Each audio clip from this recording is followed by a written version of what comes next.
We heal with zeal. Together, we navigate New frontiers.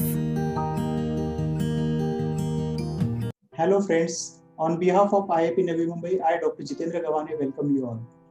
We have with us today a legend from Navi Mumbai, Dr. Vijay Yevle, IIP National President 2014. He had launched Mission Avoid Antibiotic Abuse in 2014. National Antibiotic Day, that is 27th September, and Antibiotic Awareness Week was a part of his IIP Action Presidency plan. Sir has been working relentlessly for creating awareness not only in practicing doctors but in parents too, so that antibiotics are used rationally. I welcome you, sir. Hello everyone. I am Dr. Vijay Yevle, practicing pediatrician in the city of Navi Mumbai. We are here to discuss about the responsible use of antibiotics by the public. We have with us a wonder lady from IIP Navi Mumbai, Dr. Dhanya Dharmapani, a young dynamic academician and pediatric ID specialist who also holds the national record of being youngest editor of pediatric infectious diseases books.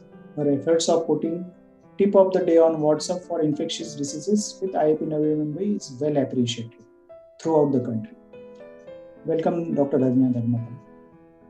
Hello. I am very happy that Navi Mumbai IIP is making educative clips for parents to increase awareness about antibiotics. This is extremely important that the public awareness should be high regarding the not only the use of antibiotic but also to understand why and when the doctors prescribe antibiotics. Thank you, Dr. Jitendra Gavhane, for the opportunity to participate in this. Sir, I am going to ask questions as parents ask us in our OPD. So consider my questions as I am myself a parent.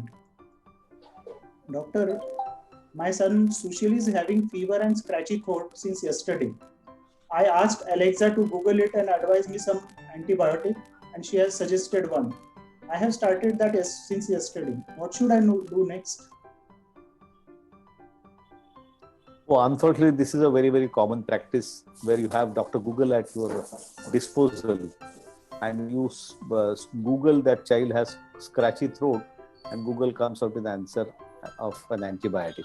Remember, scratchy throat is a very common complaint and not all scratchy throats are caused by bacteria. More often than not, it is caused by viruses, wherein antibiotics are not at all required. And in fact, for such conditions which are not caused by bacteria, if you unnecessarily use antibiotic, that use of antibiotic per se can be harmful to the child.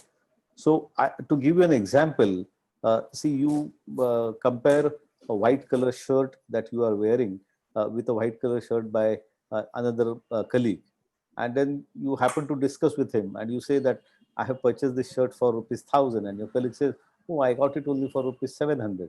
So you feel that you have been cheated. But remember, there could be difference in the quality, the material, the brand, company, etc. Similarly, the so-called scratchy looking throat in a child may be viral, whereas it could be because of allergy or bacterial infection in some other child.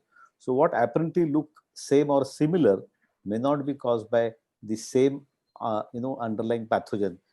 For one child it could be allergy, the other it could be virus, or for the third it could be bacterial. The presentation may apparently look same, but all don't require antibiotics. So unless your doctor has made a diagnosis of bacterial sore throat, please do not rely on Google and do not self-medicate with antibiotics. Doctor, yesterday I came to you and you asked us to observe the pattern of fever for 24 hours. Doctor, he's getting repeated fever and every time within 24 hours, I cannot rush to the hospital. Please write some antibiotic as standby. Please remember that unnecessary use of antibiotics can harm the child because when the child might require antibiotic in future, that antibiotic may not work. That is the reason why I am not prescribing you antibiotic unnecessarily. Most of the infections are viral in nature. It can take 48 to 72 hours to settle down, but I shall explain you the red flag signs which you should observe at home in these 72 hours. If I'm saying it is probably a viral infection, please check if your child is active between the fever spikes, and please continue to record the temperature, and only come if there is persistent high fever or the child is not active. So again here, antibiotic is not the answer. You must be patient, and this is done for the safety and benefit of your child only.